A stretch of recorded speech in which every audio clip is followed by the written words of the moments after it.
Right. Yeah, we'll just wait a few minutes for the last few people to join us. Ooh. Is that Big Ben? Mm.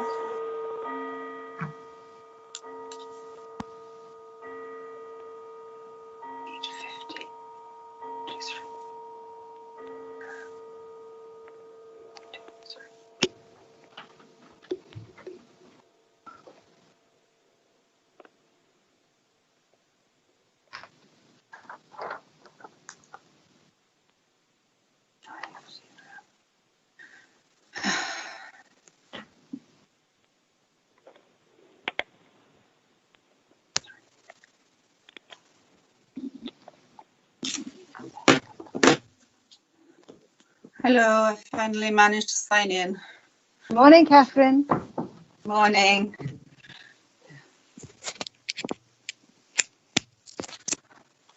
Right. I'll mute. Morning, Catherine. Okay. Yeah, morning, everyone. Morning. I think we'll make a start. Obviously, this is our first virtual meeting of our Children and Young People's Policy Scrutiny panel. All good fun. I think we've all used Teams before, so I think we all know that we're now being streamed on YouTube. And if I could ask you all to mute your microphones and turn off your videos, please, to help the connectivity. And if possible, could you please use your earphones? So could I ask you all to mute and turn off your videos, please? Firstly, I'd like to make a comment about my thanks to Avian Price, the Assistant Director, Children's Support and Safeguarding, who has retired. He has been an invaluable officer, and his support to me during the last year has been wonderful. I'm sure he will be very much missed by all the officers and by us.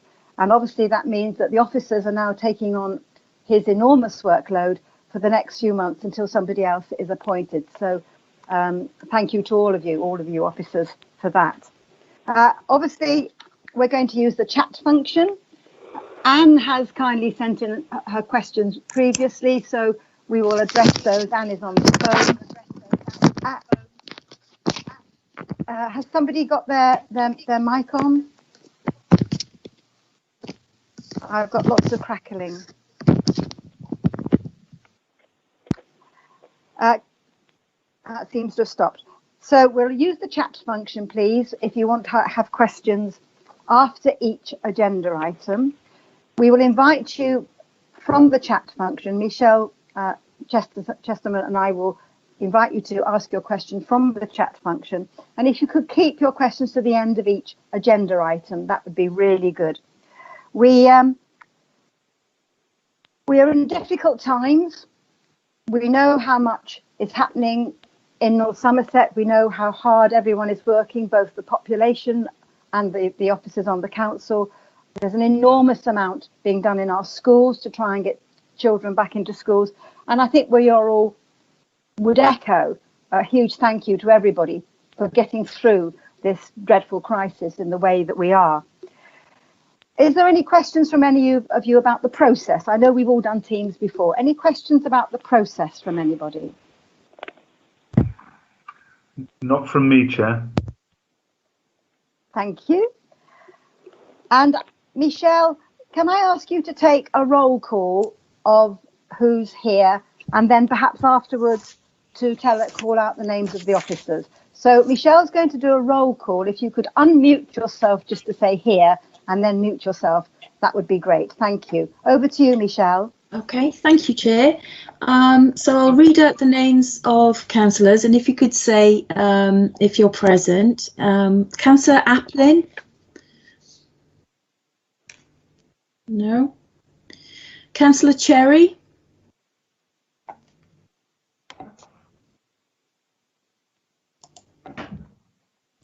Hello, can you hear me? Councillor Cherry? Councillor? I think Councillor Cherry's here. Councillor Cherry, Yeah. Can you unmute yourself to say here? Yes, Sorry about that. Yes, here I am. Sorry. Thank you. Okay. Councillor Cronley. Yes, I'm here. Thank you. Councillor Crosby. Here. Councillor Gregor. Councillor Griggs. Yes, here. Councillor Harley. Here. Councillor Hogg. He may be joining us in a little while. Okay. Councillor Holland. Here.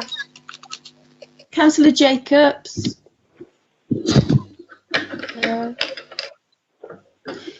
Councillor James. Morning. Hello. Councillor McQuillan. Present. Thank you. Councillor Pilgrim. Nothing. Councillor I'm here. I am here. Thank you. Councillor Richardson. Present. Thank you. Councillor Snaden. Councillor Snaden? No. And Councillor Westwood? No. Michelle, it says Steve Hogg here. I'm back, so I'm in the meeting. So Okay, thank I you. missed my roll call. Thanks. Thanks. And the executive member, Councillor Gibbons. Councillor Gibbons? Yes, I'm here. Yeah, Okay, I'm here. Thank you. Oh, lovely. Thank you. And the officers present are Dawn Newton, Service Leader, People and Communities. Helen Caldwell, Yeah. Strategy and Policy Development Officer. Brent Cross, Democratic Electoral Services Officer. Sheila Smith, Director, People and Communities. Mike Newman, Strategy and Policy Development Manager. Catherine Sokol, Finance Business Partner. Emma Diarco, Service Leader, Business Intelligence. Michelle Chesterman, Democratic and Electoral Services Officer. Philippa Penny, Electoral Services and Scrutiny Manager. And Nicholas Brain, Head of Legal and Democratic Services. If I've missed anybody, if you could just say and I'll record you in attendance. Thank you.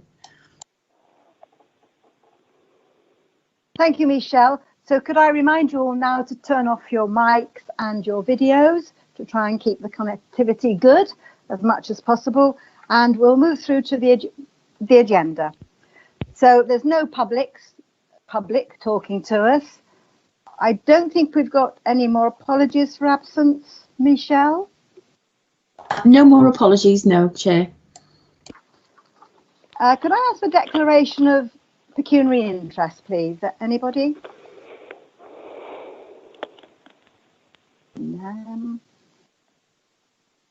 Right, could we pass to the minutes of the last meeting? Could I have someone approving them or Yeah, I'm happy to approve them, Chair. Steve? Thank you for chairing the Yeah, last sorry, meeting. yeah. Happy Thank to you. second. Who was that? Mark Crosby. Thank you, Mark. Apologies for not being there. I managed to get away on holiday and back just before lockdown. It was wonderful. Is that all right, Michelle? Yes, that's fine, yes. Thank you. So Steve and Mark. There's no matters received by the council, the exec or other committees and so on. So I'd like to move on to item 6. Before I ask Sheila to present the Ofsted report and talk to it, just to say that we are going to put together a task and finish working group to work with the officers on the council to look at the action plan following this Ofsted report. I would like to ask councillors who are interested in joining to email me after they've thought whether or not they can make the time commitment for this and whether or not they feel that they can contribute to it. We're looking at a small task and finish group with a range of skills and expertise to work with officers. It's important that we give Sheila especially a few months to put the beginnings of an action plan together, because she's lost Avian, who would have been a huge support in helping her do this. So we need to give Mike and Sheila time to do this. So we will put together the group. I will email out to you who the group are and suggest some timings in a month or so, 2 months' time. So thank you. Over to you, Sheila, then. Thank you for presenting this. Sorry, Chairman, can I just, Chairman, would you allow me to make a comment, please? Would you like to ask a question after you've heard the report? Well, no, it's a comment of what you've just made, a question of what you've just made about setting up a task force. We have got those, we've got that facility on our work plan, because that's... Thank you, Anne. Well, I've already looked at the work plan, and as we get to the work plan, you will see that most of those things on the work plan will be incorporated into the response to the Ofsted report. So thank you for that, Anne. You are right. There are work, task and finish groups on the work plan, but we are going to put them all together as we respond to the Ofsted report. So thank you. Over to you, Sheila. Thank you.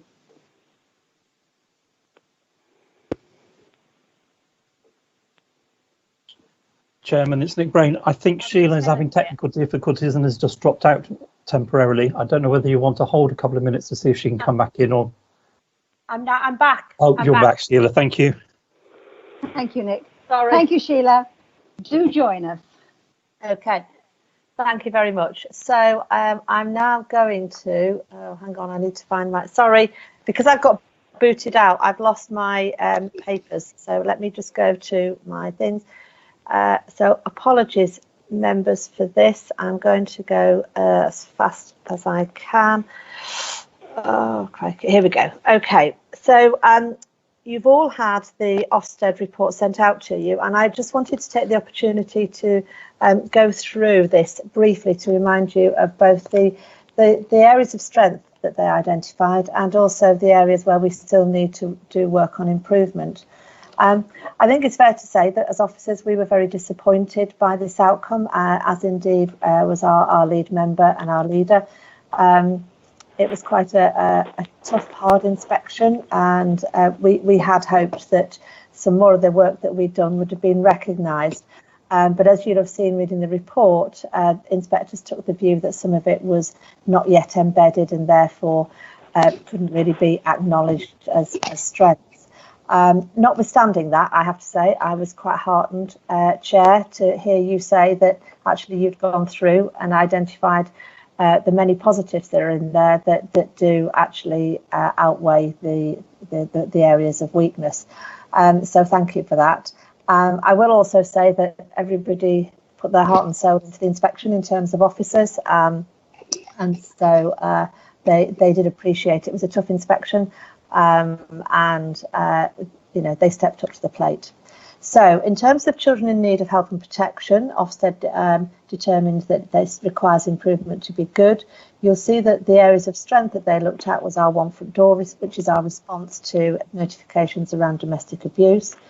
They felt the work of the local authority designated officer was again a strength. This is somebody who investigates all allegations where people who work with children may then have harmed those children. So they saw that as a strength. Our strategy discussions, which is what happens every time we do receive a child protection referral, so they happen in our referral and assessment team. Ofsted saw those as a strength. They're attended by different agency colleagues, and they're thorough and analytical. They also, in this section, referenced our response to the public law outline. This is where we're working with families where there's often quite significant risk to children, and in determining how we work with them to A, avoid going into care proceedings, but B, when it's right to do so, go into care proceedings swiftly and manage risk. They were positive again about the balance that we strike and the quality of the work that we're doing with children and families. They also were complimentary about our response to homelessness, particularly around 16, 17-year-olds. They saw that we had a timely service and a range of services, and that we do actually make thorough assessments. And they were also particularly positive about our support for children who are disabled. In terms of work still to improve, and we're aware of this, so early help, that there's more to do. We already had plans in place. They talk about it being fragmented, and that was something that we told them that we knew that was the case when they came, and we know that work is still in progress to bring it all together. In terms of our initial quality of initial decision making, they'd picked that up in the visit last year. And in fact, this is something where we have been pressing for the Department for Education to give us some additional support. We pressed for that from early last summer, and then were only finally informed that they would fund that support at the start of this year. And then, of course, Ofsted came. So we are still intending to access that support, which will, we know, address a number of these issues. They talked about variability in plans, and in fact a theme, it is fair to say, was around consistency. And I guess that there's two things I'd say to that. One is that we had recognised it, and we have a performance board with our key managers and leaders who are on that and who get challenged. I think, though, one of the disappointments on this was that our principal social worker had worked really, really hard on this. But as part of previous budget savings, we'd had to do away with that post and combine it with a service leader post. And I think that is something that we have suffered from, and we are aware of that. They talked about risk of exploitation, and so they were both complimentary about it in one sense, but also they felt that we should have more of a structure around how we identify children at risk of exploitation. So this was not about our response to them, it was about the strategic plans we've got. And again, this was an area of disagreement between us and the inspectors, because we were very clear as a very small authority, we've only got so much capacity, and that structures that they'd seen elsewhere didn't necessarily work for us. They also referenced the variable quality of return home interviews. These are what happens with young people when they go missing. And again, we know that's part of our improvement journey. We have improved the quality of that, but not yet landed good for everything. They criticised us in regard to private fostering, but also were positive about the work we've done. In fact, we have 3 young people who, at that time of the inspection, were privately fostered, and the timeliness at the beginning that they referenced was in relation to, I think it was 1, maybe 2 of those, so they're very small numbers. Again, they talked about electively home educated children, where we had an initial good response, but they felt we should be doing more to assure ourselves of those children's safety, although it's not a statutory requirement to do that. And again, we have to be careful about what resources we have. So that's the children in need of help and protection. When we turn to children looked after and care leavers, the inspectors judged that we were good. And there was a whole list of things that they saw as strengths. So again, timely decisions that we make for children to come into our care. Whilst they were critical of turning the tide in regard to one of the homeless young people, they were very positive about it in terms of its original intention, which is around edge of care.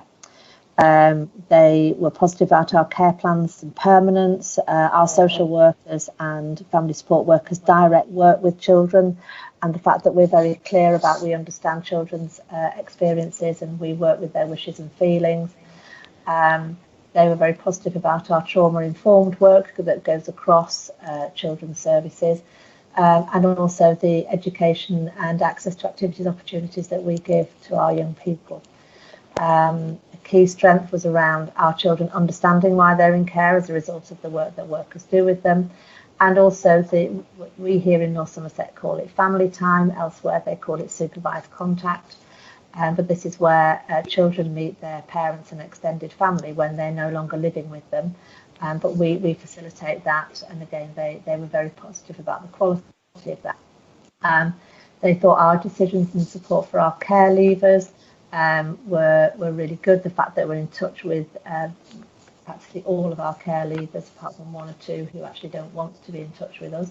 and they liked our drop-in centre and also our local offer, which is something that we're required to publish and publicise for our care leavers, and they were very positive the fact that we had involved our care leavers in the production of that, and they could see that it was written in their language.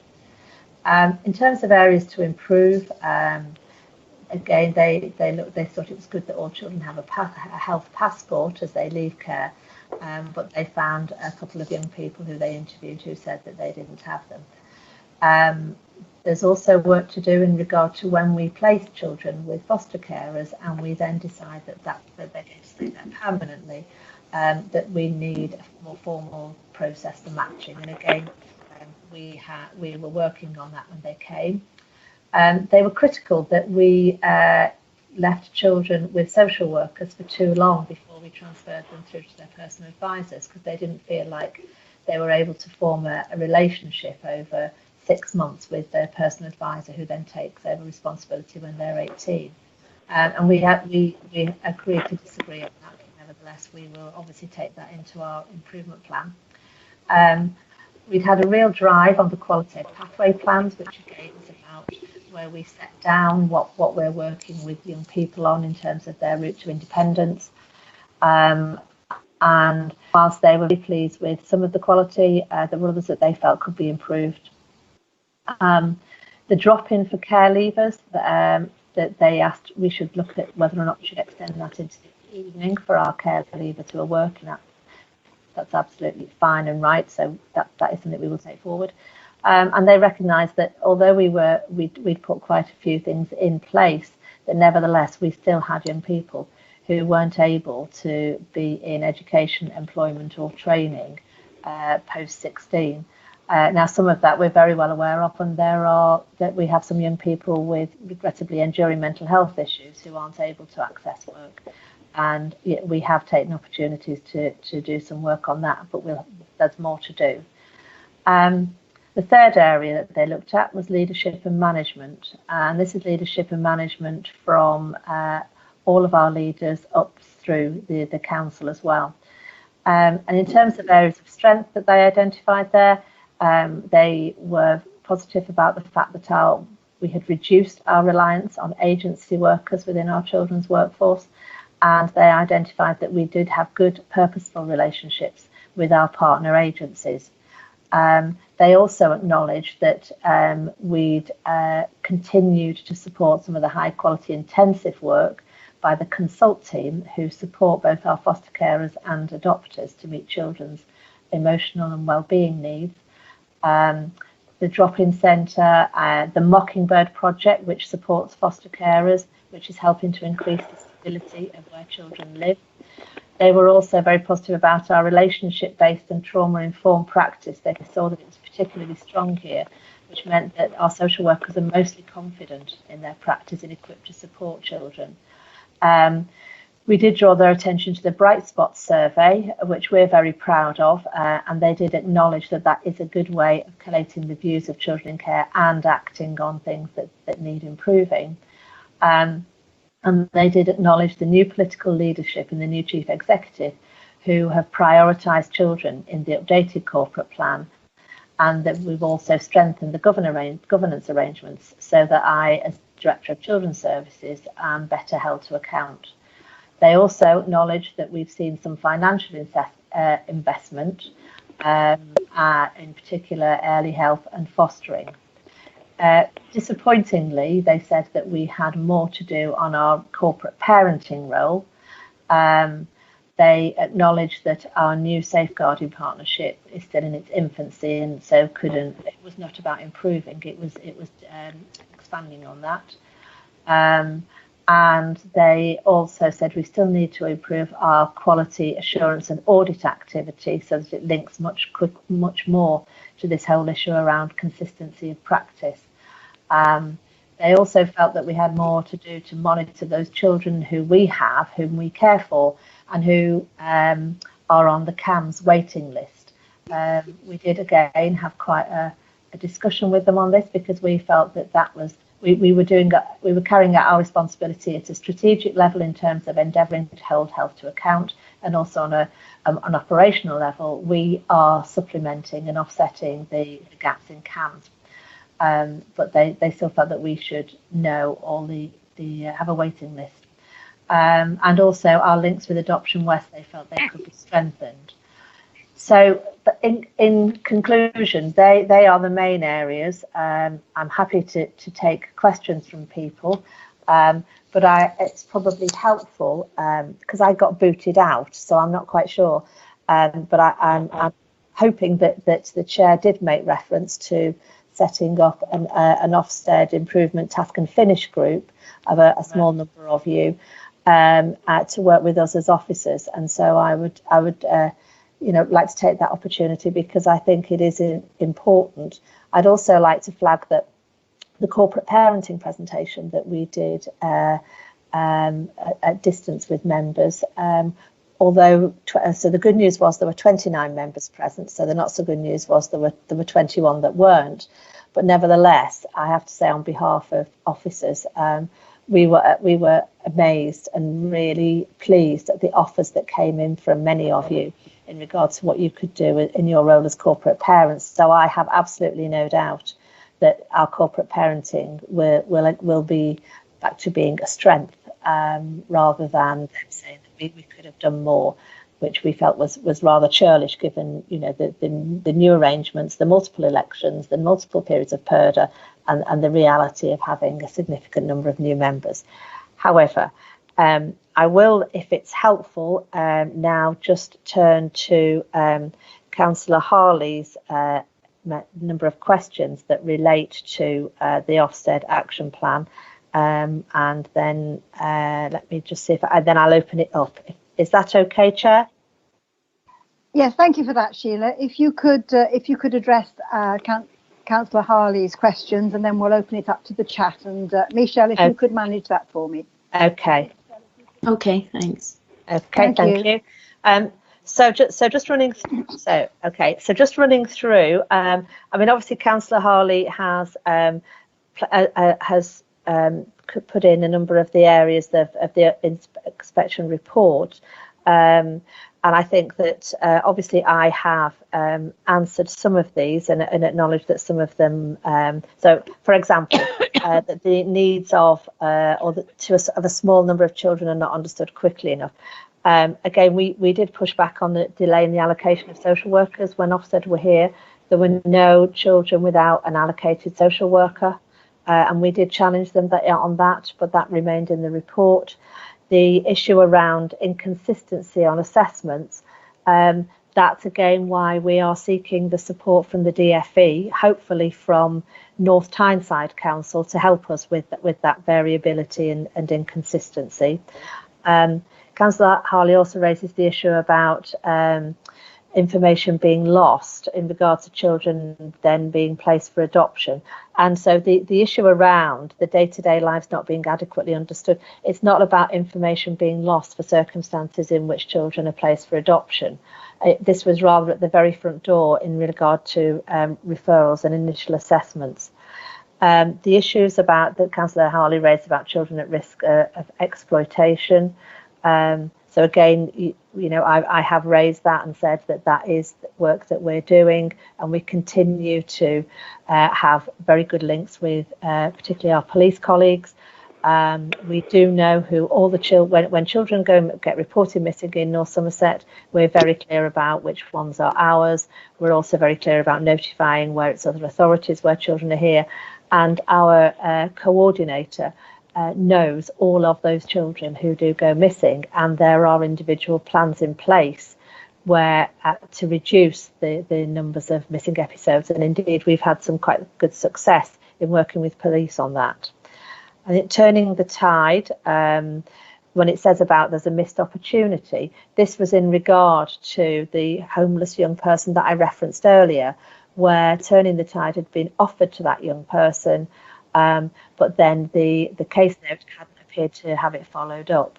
I was unable to respond to that because that was raised quite some time later after the conclusion of the inspection. And I would just point out that they were very positive about the whole turning the tide in regard to it being an edge of care service. I've also referenced, I'm sorry, Councillor Harley, I wasn't aware that of your concern about the short handover time. But certainly the feedback we get from young people is not that they worry about that handover time, but nevertheless, certainly within the resource service, they're looking at that. But in point of fact, I do need to say that children do know much earlier on who their personal advisor is going to be. What we don't do there, though, is change over that relationship at a much earlier point, because it is quite crucial for them to have their social worker staying alongside them. I'm just looking, so Councillor Harley's also then gone on to raise about the problem profile of child exploitation. And again, I think I've already answered that. You've referenced the thing around we never seem to have enough information on children who could be from another authority. But what as I say, our coordinator is very robust in making contact with those authorities. And we also do have relationships when they are placed in the small number of children's homes that we have here in North Somerset. Councillor Harley also references about a work plan to monitor improvements and is raising the need to reactivate this. And so again, I think we've Councillor Harley answered that and said, yes, as officers and members working together and on a scrutiny task and finish group, then obviously we would do our best to land ourselves in a better place, because although there won't be another Ofsted of this scale for a number of years, that we are likely to get another focus visit probably in the next 12 months. So obviously as officers we're quite keen to be working on our Ofsted improvement plan, and indeed there's already work going on, but I think it's really helpful if we are scrutinised and monitored by the scrutiny panel. So I'll hand over to you, Chair, then, because I'm not touching anything on my screen, so I have no idea about what the questions are. So I hope that's helpful. Thank you very much, Sheila, and thank you, Anne, for your questions. Can I just Anne, can we a quickie, Anne, because I want other councillors to have a yes, I realise that, but I did take the opportunity to write in with my questions as was asked. I think they've all been answered. Yeah. Just one moment, please. I actually just want to say to the director that I realise how difficult it has been, and thank you. I think on the whole it was pretty good, but I just had to raise these. One thing I didn't quite hear, but was the follow-up with children who are part of our corporate parenting roles, whether they're interviewed as a corporate parent, and we get the views of those children who are going missing. So the ones who go missing, at the moment, what we don't routinely do is go into any great detail about their circumstances. But I'm happy, I don't know if Councillor Snedden, oh yes, Councillor Snedden is in the meeting. I'm happy outside this one for my officers to have a conversation with Councillor Snedden about how we can capture and so that you as corporate parents can have a better understanding of why our young people do go missing, and what we're doing to reduce those episodes. I mean, it's different for different young people, but as I say, I'm happy to take that outside this meeting and for us to talk to Councillor Snedden, and in fact, to look at whether there's opportunities for the corporate parenting panel to hear from some of our young people who maybe have gone through that process of being missing and then have now settled in a placement, and what's made the difference. So I hope that's helpful. Thank you, most helpful. Councillor Snedden, you are with us. Are you happy for that conversation to take place with Sheila outside the meeting? Are you with us, Councillor? Yes, hello. Yes, I am more than happy. Yes, that would be perfect. Lovely. Thank you very much indeed. Looking at the chat, that's really good. Thank you very much. So there aren't any questions in the chat that I can see. Is that right, Michelle?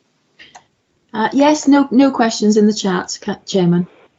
So if I could ask you to have a think about your time commitment and whether or not you can join this task and finish group to work with Sheila, starting probably in about 2 months' time when they've had a chance to put a draft or begin to put a draft in place. So please email me your thoughts and interests in that, and we'll get that going. Thank you very much, Sheila. I know it was a disappointment to you, but as you say, I went through the Ofsted report and the positives outweigh the negatives by far. So, and I can tell that there were some disappointing conversations you had. So thank you very much to everybody for being involved in that. And yeah, moving on. So item 7, the send action plan. Now, you've all been sent the action plan, and you will notice that it has been signed off at the back by a huge number of partners.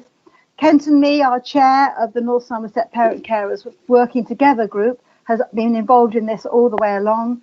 And we've got the CGG being involved in it as well, the CCG. And you'll see that it's been a huge working document to get to this final stage where it has been agreed and signed off.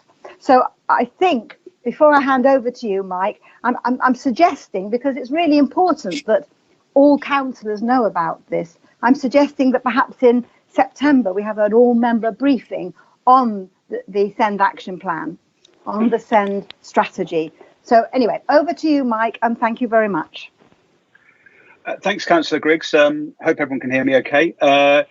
This is, as has been said, a joint document, and it's been quite a journey to get to this stage because of that. But we do have now a strategy for the first time, which involves the CCG, our parent care representatives, and most of our partners signed up to a single way of working and set of principles around children with special educational needs and disabilities. I can't stress how positive this is, because I think for a long time we as a local authority and as an education commissioner effectively were often sort of working at odds with, or crossing with some of these other partners, but now we're working in a shared way, and we have a framework for resolving some of the challenges and difficulties that come up as they inevitably will. It's quite an extensive document, and I don't want to go through it line by line or bit by bit here, except to sort of flag how the strategy and the action plan incorporates all the remaining actions that came from Ofsted's review of our SEND services in 2018. There are a number of longer term actions which will take some time to resolve, and they're all in here, so they're not lost. We haven't got rid of them. We're on those, and they're part of our action plan. Also, I think I'd stress that one of the key things that Ofsted said was that our relationship with parents and carers was fractured when they visited, and I think we've worked very, very hard to address that. And I think this document, incorporated as it does the sign off and the commitment from parents and carers, really does reflect that. In terms of taking this forward, the action plan is monitored by the SEND programme board, on which both Councillor Gibbons and Councillor Griggs sit, and provide some challenge and support to the officers and the partners concerned. And it's also a proposal I'd make is that we do that all-member briefing, but also that we come back and update you, the scrutiny panel, regularly on this, because I'm very aware that this touches on the lives of many of the children and young people in North Somerset. I don't want to say too much more. I'm happy to answer questions, and I have a couple of written questions already from Councillor Applin and Councillor Harley, which I've got some responses on, but happy to take any other questions too. Would you like to address the written questions first, Mike? Happy to. Yeah, absolutely. So my first one was from Councillor Applin, who asked a question about how children, young people at Weston College who are doing more practical courses such as engineering and built environment and so on, will be able to access the kind of the practical parts of their assessment work, considering the current situation. It's really challenging. I've spoken this morning with Ben McConkey, who's the inclusion lead at Weston College, for some details. And he says it is complex because there are different awarding bodies for each of those subject areas. And obviously they'll all have different sort of requirements and expectations. But the way they're addressing it currently is to provide small group access to those bits of sort of assessment work that are needed. And those areas where that they need to do sort of practical work to do that, bringing that on stream as soon as they can, recognising, of course, that in some cases the young people will be shielding or sort of self-isolating themselves, so that's a challenge. They're then working with each of those awarding bodies to determine how they can potentially sort of either extend or provide additional support to get those assessments completed, so young people doing those courses aren't disadvantaged by the pandemic. But it's an emerging picture. What I do have and what I can forward to Councillor Atprin separately is a contact for the leads for each of those courses. So if he has members of the public who are concerned, he'll be able to put them in touch with the right people. I hope that's useful. Thank you very much. Yeah, that's very useful. Thank you. Great stuff. Okay. Would you like to address question? Councillor Harley's question, absolutely. Thank you, Councillor Harley's question and sort of preamble to the question really does, you know, I think it sort of highlights what an important partnership piece of work this is and the commitment of the parent carers. So that was useful. Thank you. I think that the question at the end of that piece that Councillor Harley sent through was around the number of out of area placements, why that was, and what the costs and implications of those were. I think I'll leave the costs for Catherine's report shortly. She'll be reporting on the current budget position, which I think will probably be much more useful. What I would say is that at the time we completed the strategy, we were using the 2019 SEN2 return, which is the DfE's census of children with SEN. At that point, we had about 16% of our children with education, health and care plans were in out of area placements. I'm happy to say it's reduced. It's about 11% now. That figure will never reduce to zero for a number of reasons. Firstly, many of the children and young people that we support have very low incidence disabilities and needs where we couldn't hope to have local provision of the specialist sorts that they require. It's as simple as that. They are going to need very, very specialist support, and they will need to go to regional or even national places to receive that support. I think the other issue, and I think the panel will recall, many members saw the review we did of SEN school places and potential need in the future that was delivered a while back, about a year or so back. On the basis of that, we've also begun to work on extending our provision locally. And I think most significantly for this group of out of area placements, we are working with DfE around the provision of a new free school in North Somerset for children with social, emotional and mental health needs, which make up quite a section of that out of area placement cohort. When that's on stream, I think we'll be able to accommodate some of those children more locally, and we'll see benefits not only financially, but also in terms of their well-being, not having to travel, not having to be away from their families and so on. So it's improving, it's reducing, and there's work underway to accommodate more of those children locally. I think it's my response to Councillor Harley. Thank you very much, Mike, and thank you for those questions. I think, Jeff, Councillor Richardson, you want to speak. Yes, please. I had a couple of questions. Firstly, I wanted to be to compliment the team on this report, because I think it's one of the clearest and best laid out reports I've seen in a while, frankly. I do, however, have a couple of problems with it. One is in the programme action plans. While we do have action plans in there, what we don't have are actually any measures of what good looks like. So if I take an example, the first example in the actual action plan that says we will ensure that sufficient SEND officer and education psychology resources made available. Okay. So we'll be monitoring waiting times, rate of assessment requests and assessment outcomes, which is fine, but what's good and what's bad? If we see those numbers, how do we know that we've actually achieved what we want to achieve? That's all I'm saying there. And that's, you may have those in the background and not put them in the report. But that's just one general comment. Second one, under 2.1 in that report as well, we're talking about we will improve access and reduce waiting times for treatment in specialist hands. Well, I've just had the pleasure of reading the quality account from CAMS, and I wouldn't hold my breath, frankly. So I think we need to keep a very close eye on what's going on in CAMS, because what's happening at the moment doesn't look too good. I think that's about it for now. If you'd like to reply to those, that'd be great. Absolutely, thank you. Thank you for the words in the report. That's much appreciated. In terms of those measures of what is good, I think when we designed this document, we were very conscious of what we needed to leave out to make it accessible and not be so lengthy that it didn't get read by people.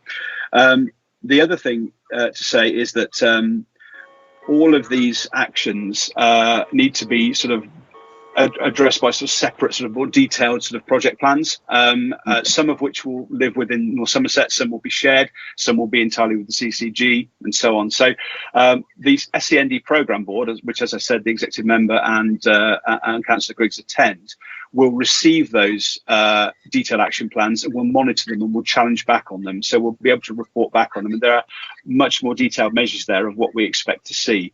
I think what we wanted to give, particularly the members of the public who read this report, was a sense of what sort of areas we were looking at to see those improvements without sort of baffling them with some of the kind of complex statistical stuff, particularly around some of the health measures where it's really hard, I think, to interrogate them and understand them. So that there is sort of backing behind this. It's just about how much we expose, I think, in terms of a document that's readable and sort of understandable. But we can report back on that to panel as we monitor that through the board.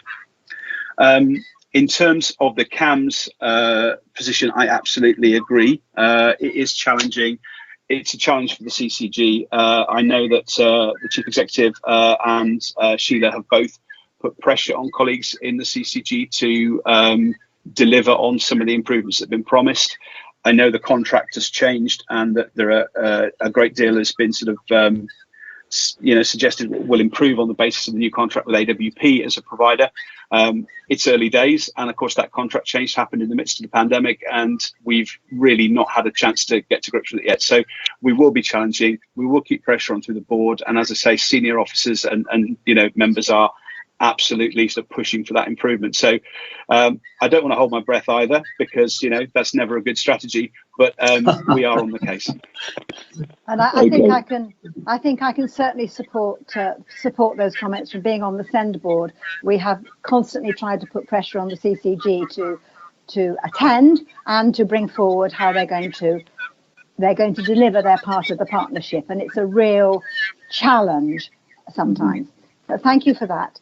Maybe it'd be worth us raising that in HOSP as well then. Yeah, yes. Well, across some sort of cross scrutiny would be good. Thank you for that. Yeah, it's a good idea. Councillor Cherry, you wanted to ask a question. Hello, yes, thank you very much. And I appreciate all that people are doing at this difficult time.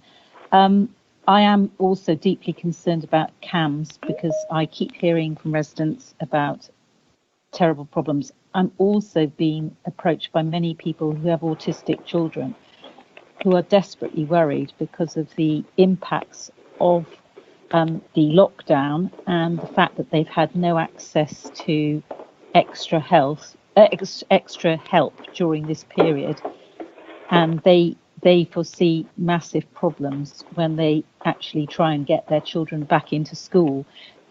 One of the things that they're particularly scared about is the fact that the government has sent out a statutory instrument which suggests that local authorities don't have to produce ECHPs within the normal time frame, and it looks like they're deregulating because of COVID.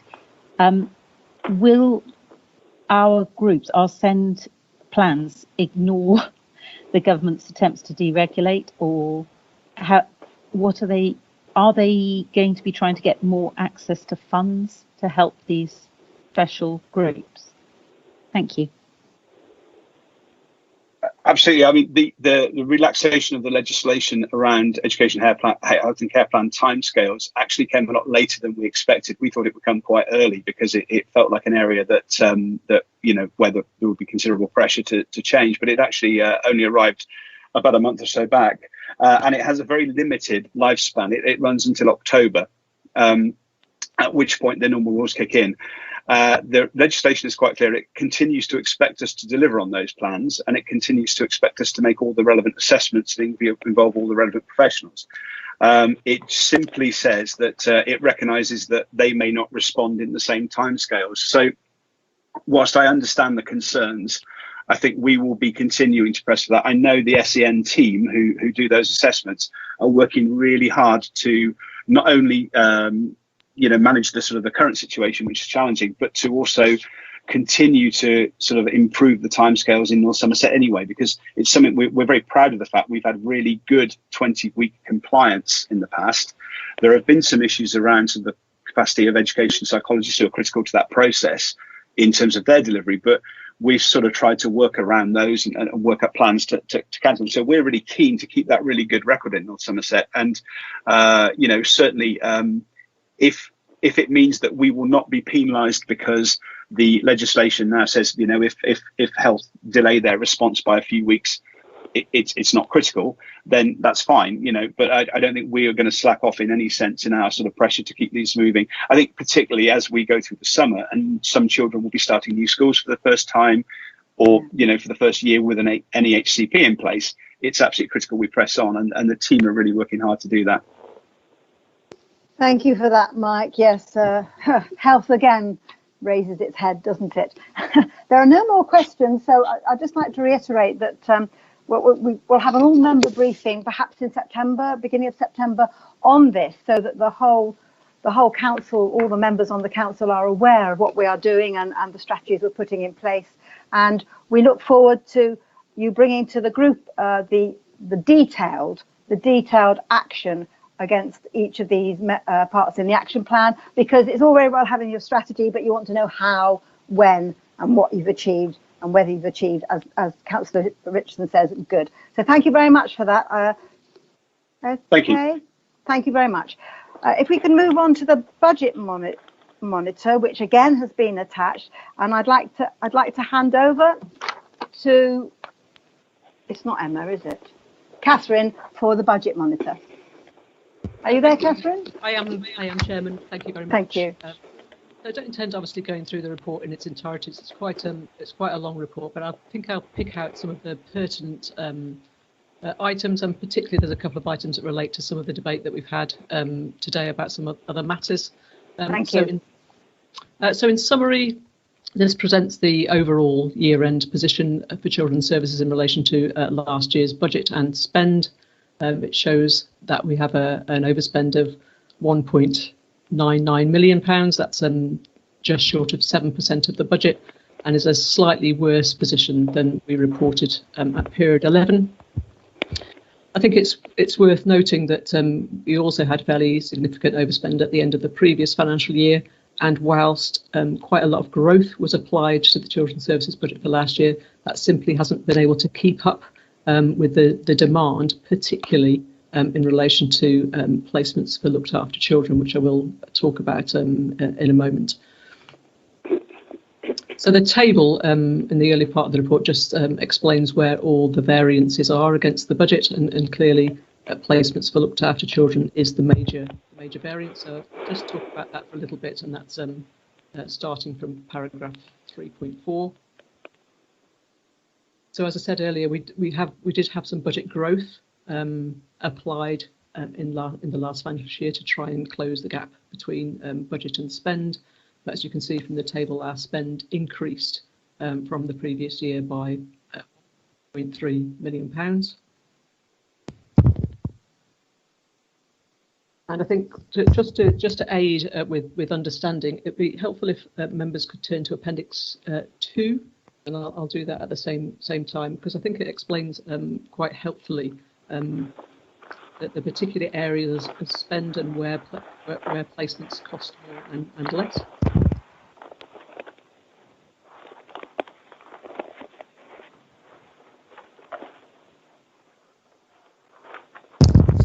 So Appendix 2, I've just got it in front of me now also. So it shows the different numbers of placements and the average unit cost for each sort of placement.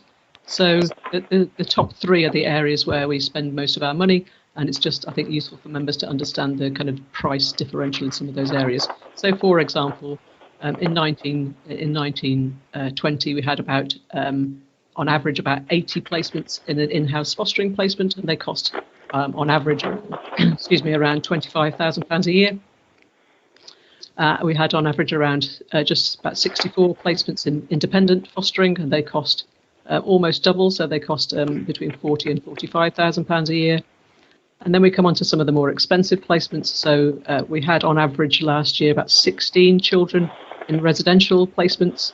Average unit cost of those was around £230,000 a year for each placement. So I think it's just helpful for members to see what the kind of cost differentials are in terms of looked after children. And if you continue to Appendix 3, I think this also really helps with understanding what's driving some of the spend in children's placements.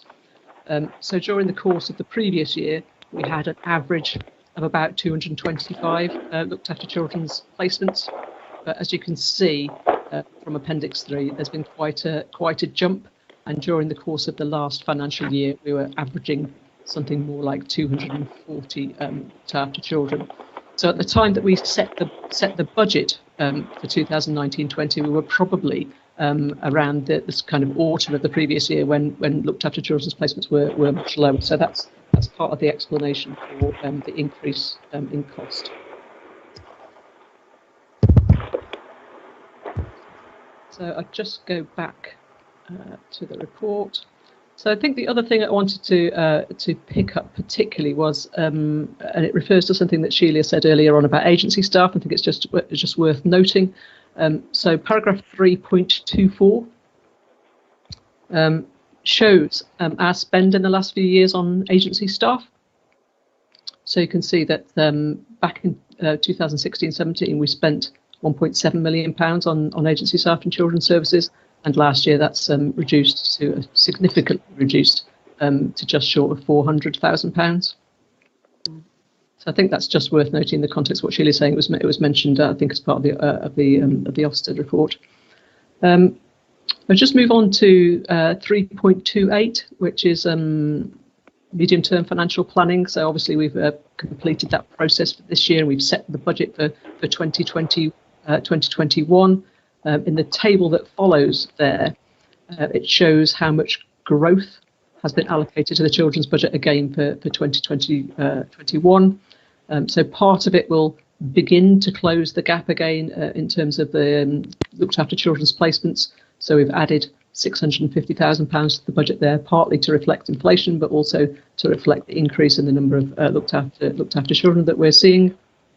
And also of note, in relation to what Mike was saying a little while ago, we have put a significant amount of money into the budget to try and address the EHCPs in terms of trying to secure more education psychology resources and more resources in the SENS team to make sure that we're kind of keeping up with the demand for EHCP assessments.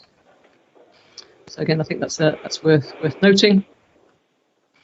Briefly talk about the possible impacts of COVID, particularly in relation to the children's services budget. Clearly, it's quite early to understand where the pressures might be, but I think there is a view that perhaps once lockdown measures are eased, we might start to see an increase in the number of looked after children. Actually, in the early days, what we've seen is a reduction. So I think we're down at around about 225 at the moment. We have experienced a little bit of extra cost in relation to some social care costs for vulnerable children who have not been able to attend school, and we anticipate that there might be some additional costs in relation to keeping children in care beyond the age of 18. We certainly are anticipating some additional costs in trying to reconfigure some of our children's centres and nurseries for social distancing, and we're also experiencing some loss of income in some areas. So the music service is a good example of that. It's a traded service that's not getting any income from schools or parents at the moment. We have mitigated that by furloughing some staff in the music service. And there are some other areas where we're missing out on income, nurseries, children's centres and non-attendance penalty notices. So it's worth just noting that, as I said, we're doing a lot of work in relation to try and quantify the financial impacts of COVID. Some of that will be in children's services, but equally and probably more significantly, costs are being incurred in adult social care, and we're experiencing very significant losses of income across the council. And I think the final area that I just wanted to highlight is right below that. It's in relation to the dedicated schools grant. So members will be aware This is a ring-fenced grant used to fund schools and education. We carried forward a deficit of £2.4 million. Sheila Smith is now joining. Yes, we carried forward a deficit of £2.4 million into the current year, and unfortunately that has increased. It relates partly to the conversation that we were having earlier on about special school placements. So there's clearly a very significant increase in the demand for special school placements, and at the moment a lack of local supply of those placements. So out-of-area placements and top-up funding are the particular areas where we're seeing a very significant increase in demand as a result of many more children with education healthcare plans. I can just answer the question I think that Councillor Harley raised at this point. So paragraph 3.34 talks about the cost of out-of-area placements. So that has increased in this past year, and we've got during the course of last year we had an average number of children in placements of around about 118. Their average unit cost is around £48,000. So what we spent on out-of-area placements during the course of last year was around £5.5 million. So clearly the deficit on the dedicated schools grant is a concern for the council. The DfE have made it clear that they don't expect the council's general resources to subsidise this deficit, if you like. So we're not going to be using the council's general fund to pay for this, but there is an expectation that we put in measures in place, excuse me, to try and reduce the deficit over time. I think reducing the deficit in the short term is incredibly unlikely. In fact, it's much more likely that the deficit is going to increase, particularly in the short term, simply because the increase of demand for specialist provision. I think, as Mike referred to earlier on, we're making lots of significant plans to mitigate that, particularly in relation to the new SEMH school and the expansion to Bay Tree School, plus some other measures about increasing our places in some of our local special schools. But I think the magnitude of the increase in demand for these types of placement and those children not being able to be maintained in mainstream schools is too big an increase in demand to be mitigated, and I do expect the DSG deficit to continue to increase. We've got a planned meeting with the DfE to talk about that, and we're looking forward to hearing what they've got to say. So I think that's all from me, but clearly I'm very happy to take questions. It's a very difficult area, the finances, because the deficits are going to increase regardless. And I hope the DfE will be helpful in their conversations with you. I was at the SSF meeting yesterday, and we discussed in length the problems with the SEND budget. But thank you very much. Thank you very much, Catherine. I don't think we've got any questions. Anne, have you got a question at all? No, thank you, Chairman. I think Catherine has probably answered it. I mean, one of the things I was concerned about, and I think she's addressed that, is the extra costs involved with schools following this pandemic, and obviously we're obviously going to be aware of that because it's going to take a long time, I would suggest, to get back to normality. And really, although I know a lot of the schools are academics now, but at the end of the day, I'm concerned about the mental health of the students, some of them, et cetera, et cetera. So I think that's a much bigger picture, and it's something we might take on as a scrutiny panel, because you've seen, Chairman, my comments down at the bottom. Sheila Smith.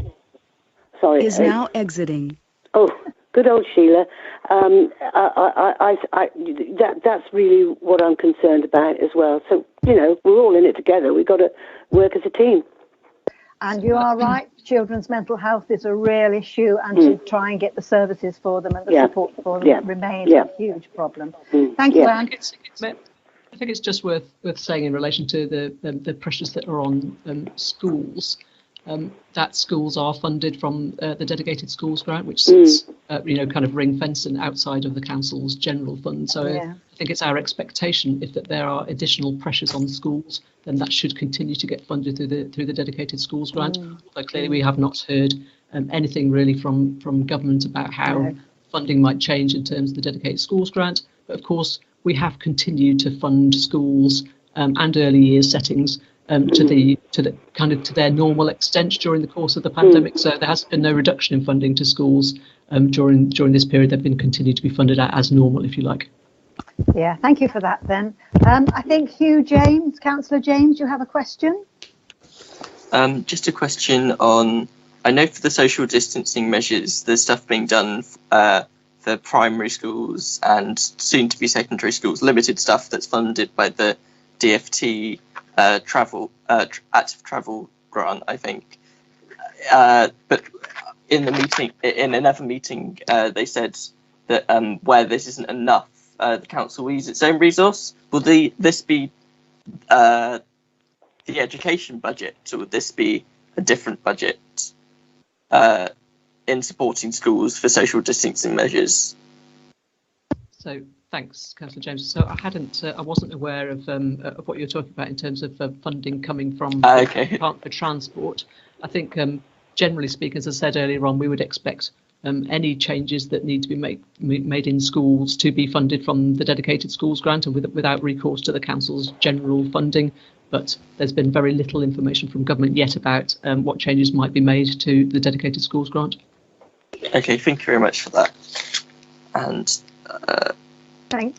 I'll just leave it there. Thank you. Thank you very much then, Catherine. If we can go on to the no more questions. If we go on to the performance monitoring, are you there, Emma? Yes, hello. Hello.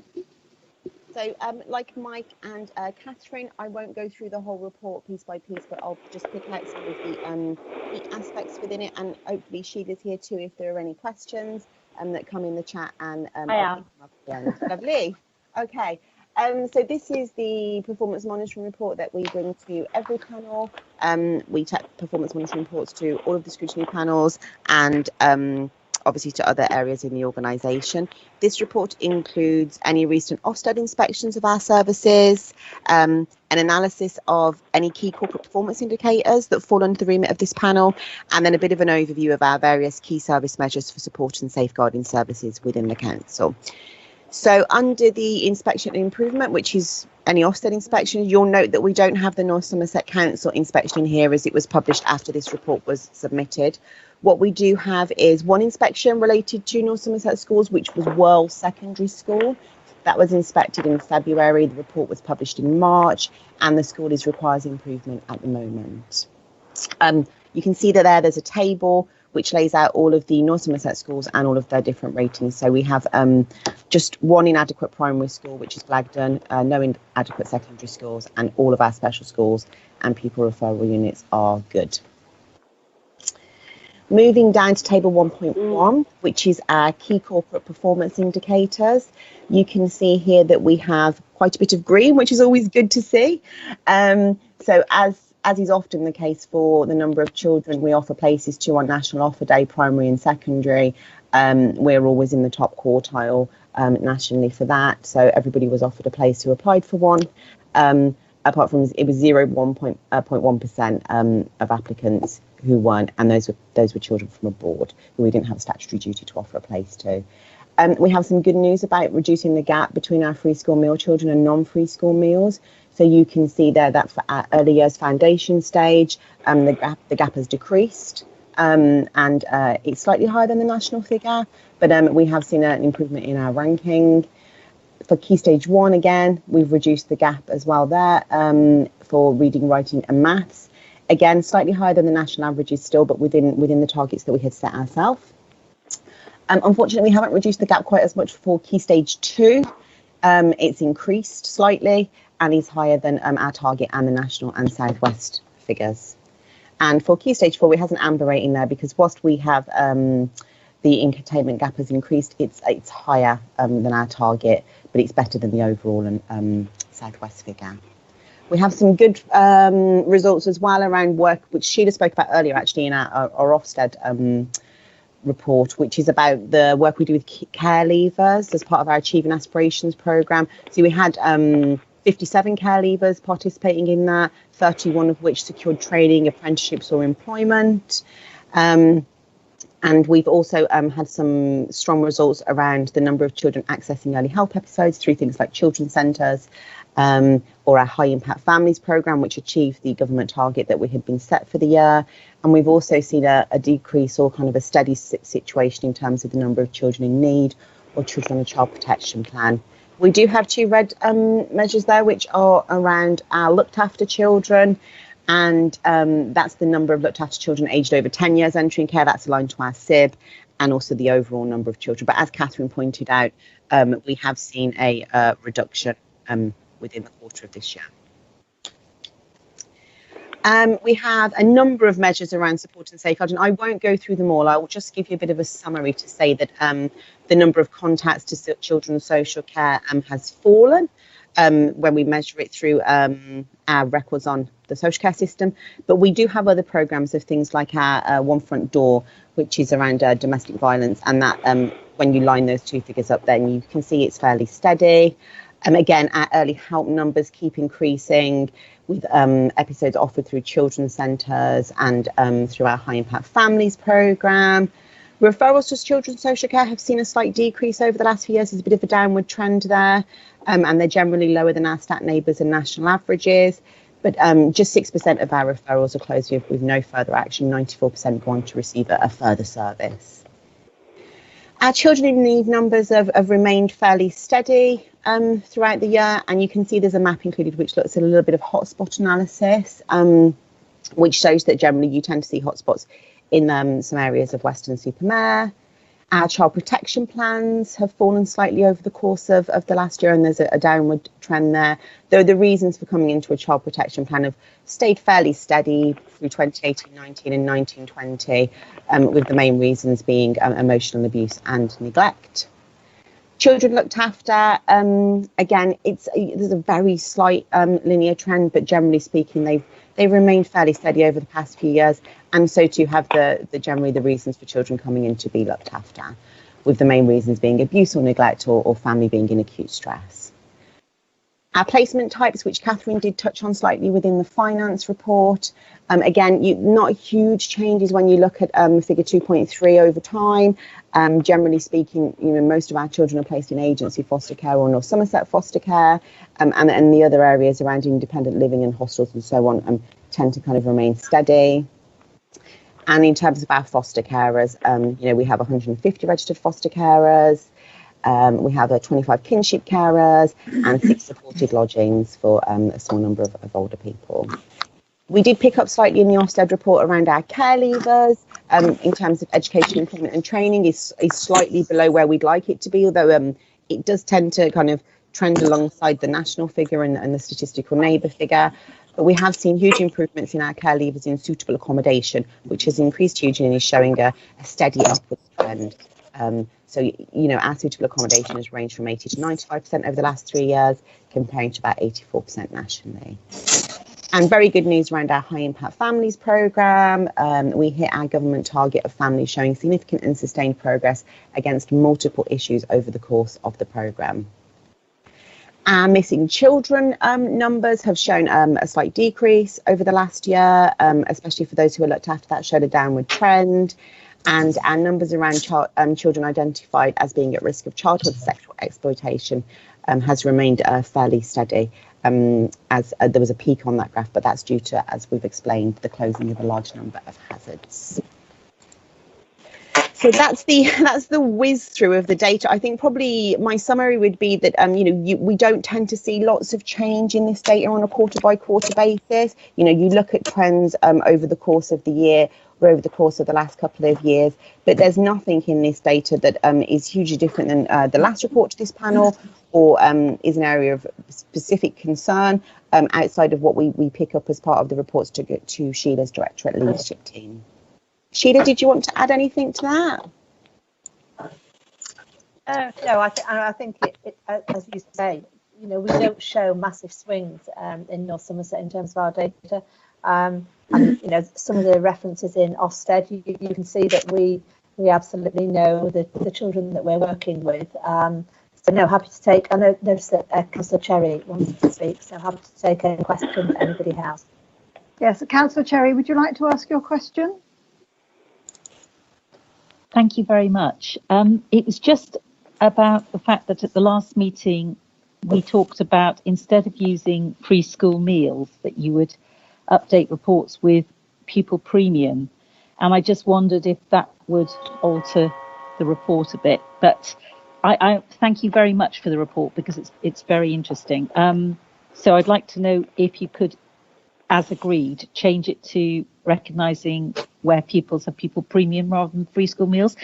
And the only other thing is, I am pleased about the high impact families, and it says that they're only locally defined, but presumably there is a way of comparing to other local authorities who have also adopted this scheme of addressing high impact families. Is that possible? Thank you. Thank you, Councillor. First, do you want to answer the first one? Yeah, I can happily do that. So those key corporate performance indicators which look at free school meals, they are national measures which we compare against other areas.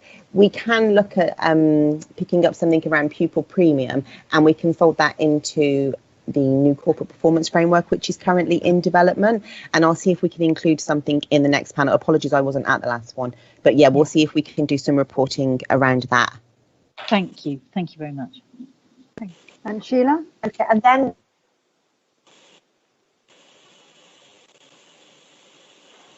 we can't hear you, Sheila. Oh.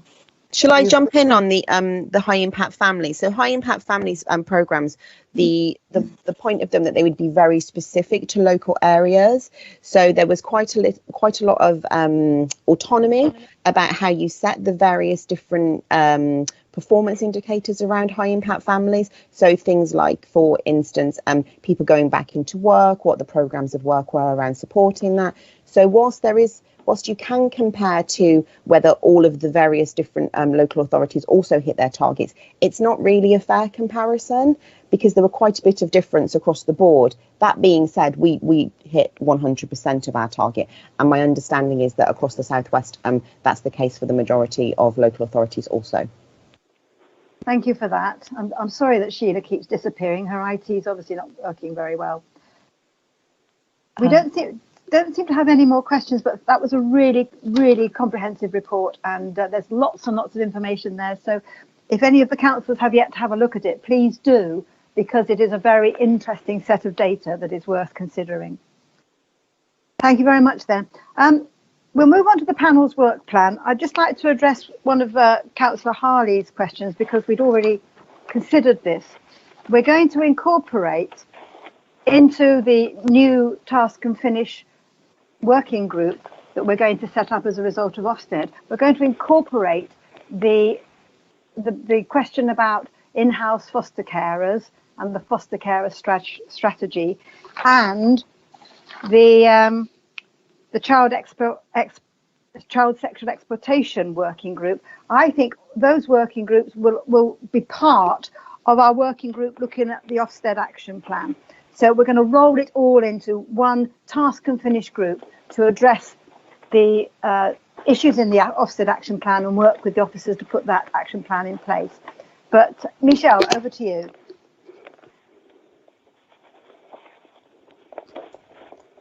Michelle? Yes. Hello. Members will note that this is a pre-COVID action plan, which clearly needs to be reviewed in this very different evolving landscape. So all I would say is the work plan is going to be reviewed shortly and overhauled, and if any members have got any ideas for inclusion in the plan, if they could email me through. Since the last meeting, we've had a school organisation scrutiny steering group on the 10th of June, and we've also held the all-member corporate parenting responsibilities session on the 18th of June. And what I'll do, I'll incorporate into the new plan the Ofsted improvement task and finish group, and also the all-member briefing send action plan scheduled for September. And I think also that the scrutiny panels are going to work together as well, because it is felt there's a number of a number of issues that we need to look at in a joint scrutiny way rather than specific to one scrutiny panel.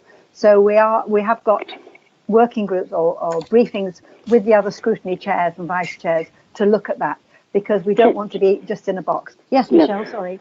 Sorry. Oh, sorry. Yeah, I was finished then. Yeah, thanks, Jen. Chairman, Chairman, am I allowed to ask a question? Oh, I'm sorry, Anne. Yes, one question then, Anne. Yes, well, it's what I actually put into my question list that I forwarded on. I don't know how we get to this, and I think it should be a priority. I would like to request that once we have the details from the aftermath of the last few months, we need to have possibly an all-member presentation to address the following. How many schools, both primary and senior, engaged with parents on home tuition? What was the take-up? How much time was spent each day, and if schools had to chase parents, what was the result? How many parents did not engage at all, and what was done about it?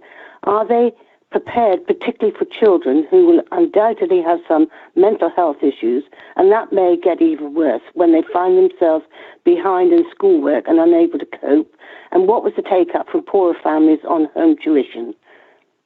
Thank you, Anne. I did see that at the end of your questions and your papers. I think there's a lot of detailed information there that perhaps we may not get, because of course a lot of our children are in academies and federations.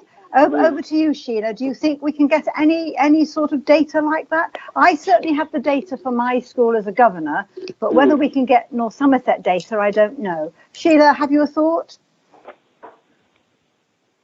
No, I'm sorry to sound unhelpful, but I think this would be really difficult. Yes. Because I think that, and I would just stress for those of you who aren't governors, the pressure on our schools, teachers and staff in schools is tremendous at the moment.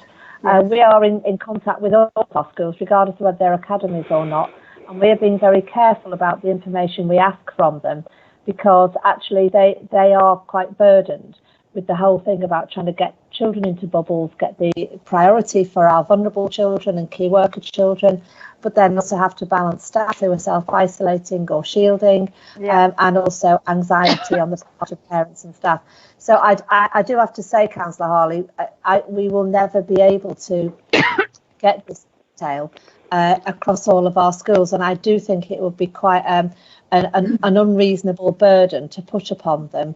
I mean, even the DFE, who do have weekly information, don't go into this level of detail. I think what I might propose is that at a point, maybe in post September, that I'm happy on behalf of councillors to approach some of our schools to ask if anybody would be willing to maybe come and talk to members on this panel about the impact of COVID on schools and on our children, or maybe even post January. But I do that this data would be impossible to get. So I'm sorry about that.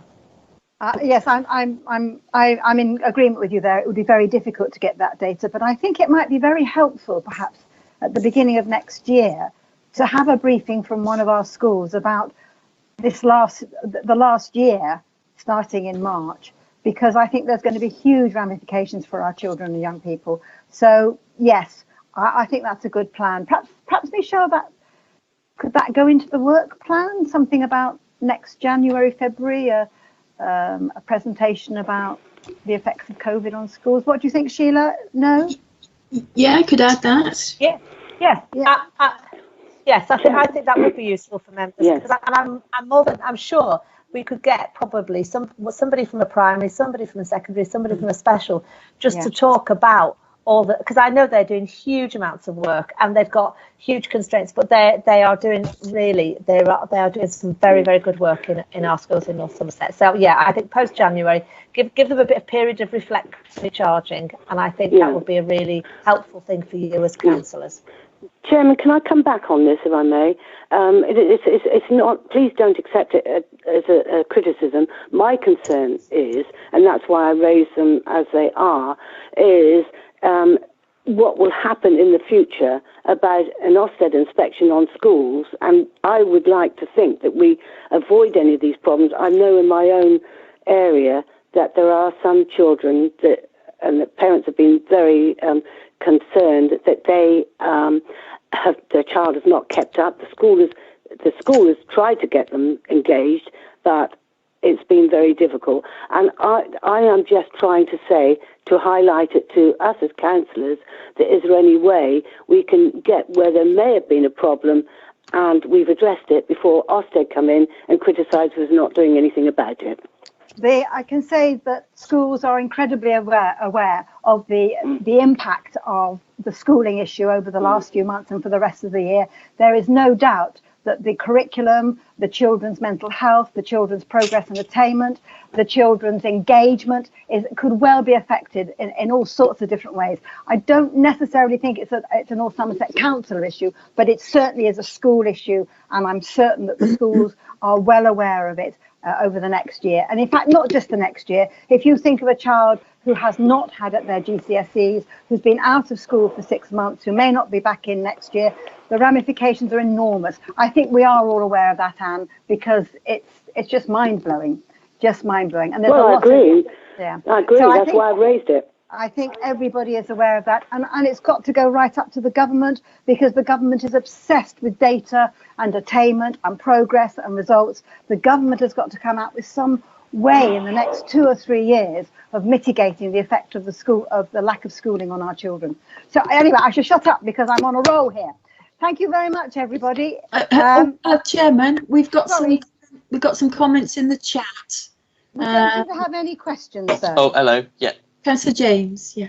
I just had my hand up, but I forgot that isn't the way we ask questions here. Sorry, I was just at WECA where they do a hands up basis. I forgot that.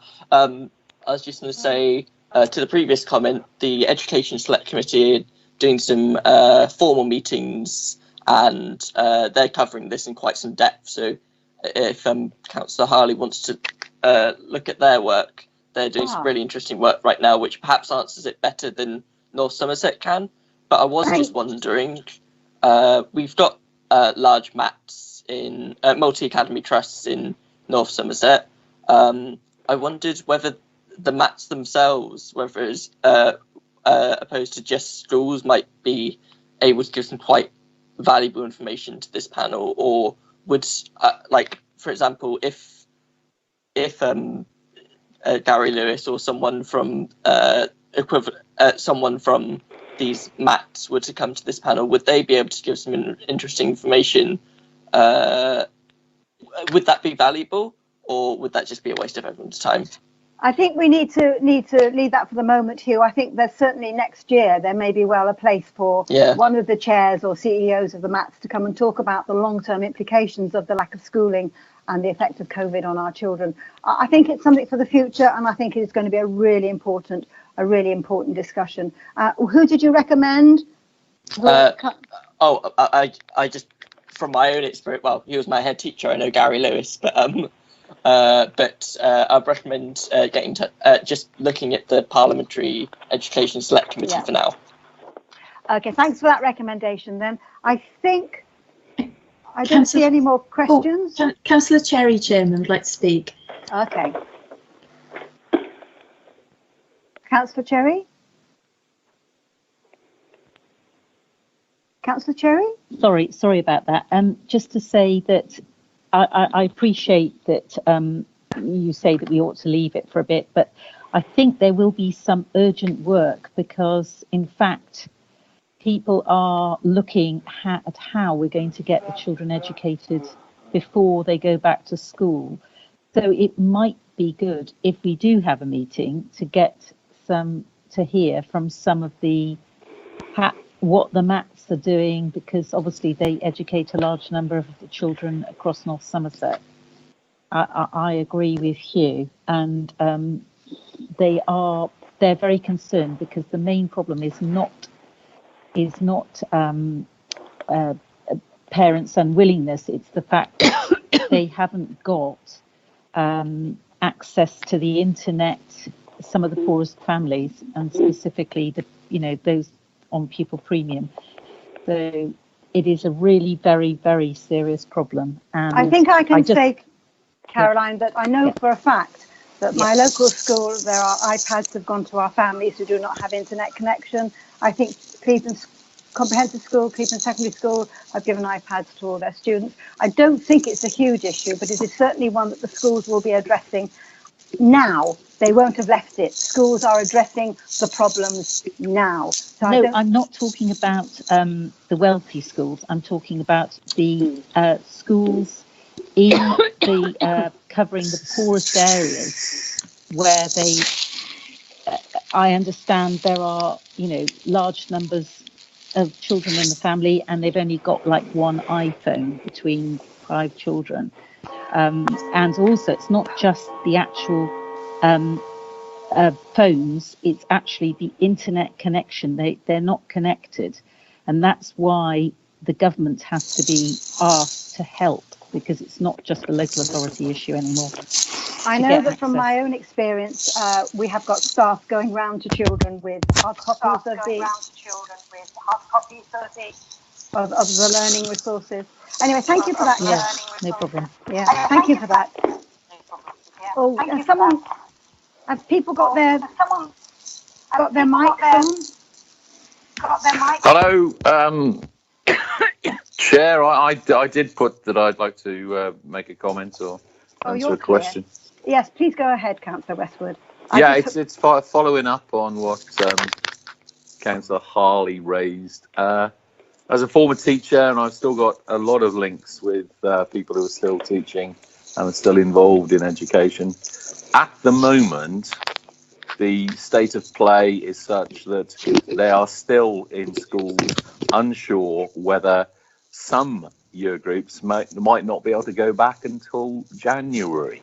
Absolutely right. I would urge a great deal of caution and circumspection on inviting schools in anytime soon to report on how they're doing. We and what kind of difficulties they feel that children may have. As I say, I would very much welcome a very close scrutiny of what's happened, but please, God, let them get through it yet. We're nowhere near the end of this. Anyway, thank you very much. You're absolutely right. We know as far as education is concerned, the ramifications could go on for a long time. Absolutely, and as I say, I know of colleagues who are working unbelievably hard, and any suggestion that they're failing or could be doing other stuff is really a bit much, basically. Thank you. Thank you for that. I don't think, Michelle, there's any more questions. Chairman, Chairman, can I just clarify something there? I'm not criticising the schools. I'm just asking, in the long term, whether we could have a basic answer to that. I know the schools are under stress, and the parents and the children, but it's just so that we have some feedback. I'd fully concur with that. Once we come to a judgment as to when the present crisis is ameliorated. Yep. Thank you both then. Thank you very much. I don't think we've got any other urgent business. No urgent business. Thank you very much. Thank you to everybody for contributing to this meeting. The technology has failed on and off for the whole time, and I'm just hoping that perhaps when we have our next meeting we can socially distance inside the council chamber, because I'm missing, I don't know about you, but with the best will in the world, the connection between all of us goes in and out, and it's you've all survived. I think the word is capricious. The system, sometimes computer says no, basically, and that's that. So I think we've all coped remarkably well with it all, and thank you very much. Thank you to the officers for all your presentations and your times. We've got various things that are going to be put in place, and please email me about joining this task and finish group. Thank you all so much. Oh, Thank I'll you. see you in Thank you. real Yeah. person. Thank you, real Chairman. time. Thank you, everybody. Thank you. Thank you. Bye bye. Thank you all. Thank you. Bye bye. Thank you. Bye-bye. Bye bye.